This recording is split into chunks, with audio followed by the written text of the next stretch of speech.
Hi friends, మీరు చూస్తున్నారు unboxing Infotech channel. ఈ వీడియోలో మీ ఆధార్ కార్డ్ ఏ బ్యాంక్ అకౌంట్తో లింక్ అయిందో తెలుసుకోవచ్చు అండ్ అది యాక్టివ్లో ఉందో లేదో కూడా తెలుసుకోవచ్చు. సో వీడియో అయితే స్కిప్ చేయకుండా లాస్ట్ వరకు అయితే చూడండి. ఇంతవరకు మన ఛానల్ని సబ్స్క్రైబ్ చేయనట్లయితే సబ్స్క్రైబ్ చేయండి, లైక్ చేయండి, షేర్ చేయండి అండ్ కామెంట్ చేయండి. ఇక వీడియో స్టార్ట్ చేద్దాం. ఈ వీడియో కింద డిస్క్రిప్షన్లో ఆఫీషియల్ లింక్ అయితే ప్రొవైడ్ చేస్తాను, దానిపైన క్లిక్ చేయండి. డైరెక్ట్గా మీరు పేజ్లోకి అయితే ఎంటర్ అవుతారు.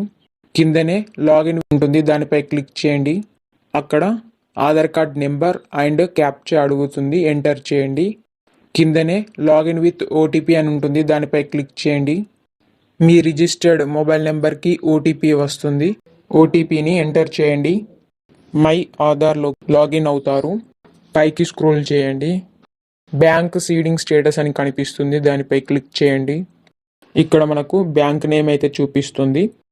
కింద చూస్తున్నట్లయితే మనకి ఇది యాక్టివ్లో ఉందని చూపిస్తుంది. ఇక్కడ మనకు ఇన్యాక్టివ్ అని చూపిస్తే, ఇక్కడ ఇన్యాక్టివ్ అని చూపించినట్లయితే మీకు గవర్నమెంట్ నుంచి వచ్చే పథకాలు, స్కీమ్స్ అండ్ ఫండ్స్ అయితే అకౌంట్లో పడవు. సో ఇలా ఇన్యాక్టివ్ అని కనిపిస్తే మీరు మీ బ్యాంకుకి వెళ్ళి ఆధార్ కేవైసీ అయితే చేయించుకోవాల్సి ఉంటుంది. పైన టాప్ కార్నర్లో మనకు లోగో కనిపిస్తుంది, దానిపైన క్లిక్ చేయండి. ఇక్కడ మీకు ఆధార్ కార్డ్ అయితే కనిపిస్తుంది. కిందనే మనకు లాగౌట్ అని కనిపిస్తుంది, దానిపై క్లిక్ చేయండి. బ్యాక్ వచ్చేసేయండి.